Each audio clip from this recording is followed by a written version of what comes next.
വെമ്പായം തേക്കട സ്വദേശി അഭിജിത്തിന്റെ മരണത്തിൽ ദുരൂഹതയില്ലെന്ന് പോലീസ്. അഭിജിത്ത് മരിച്ചത് ട്രെയിൻ തട്ടിയെന്ന ലോക്കോ പൈലറ്റിന്റെ മൊഴി.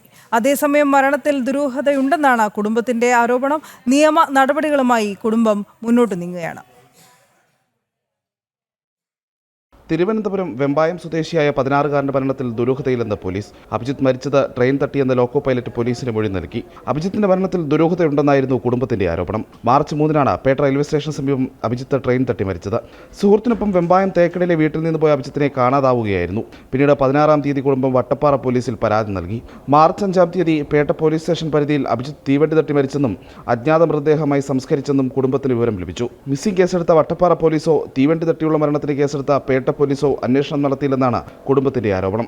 അഭിജിത്തിന്റെ മരണം നേരത്തെ അറിഞ്ഞിട്ടും സുഹൃത്തുക്കൾ മറച്ചുവെച്ചെന്നും പരാതിയുണ്ട്. മലയാളിയല്ലെന്ന് കരുതി സ്വന്തം നിലയിൽ സംസ്കരിച്ചെന്ന് പേട്ട പോലീസ് പറഞ്ഞതായി കുടുംബം ആരോപിക്കുന്നു.